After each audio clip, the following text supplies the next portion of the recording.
నా పేరు వల్లు రాజుబాబు, ఏపీ కౌలు రైతుల సంఘం జిల్లా సెక్రటరీ, కాకినాడ జిల్లా. అలాగే మనం పటవల గ్రామంలో ఈ వ్యవసాయాలు చూడడానికని వచ్చాం.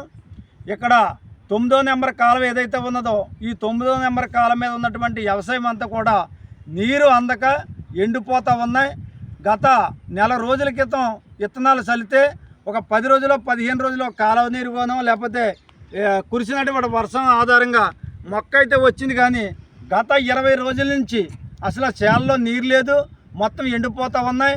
అధికారుల చుట్టూ ఈ కౌలు రైతులు పని మానుకుని వెళ్ళి అడుగుతూ ఉంటే ఇయ్యాలు ఇస్తాం రేపిస్తామని చెప్తా ఉన్నారు.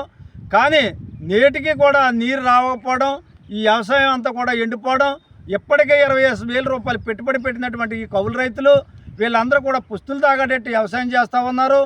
రెక్కాడితేనే కానీ డొక్కాడు లేనటువంటి రైతులు ఇప్పటి వరకు కూడా నీళ్ళు లేక ఒక పక్కనే పెరిగినటువంటి ఎరువులు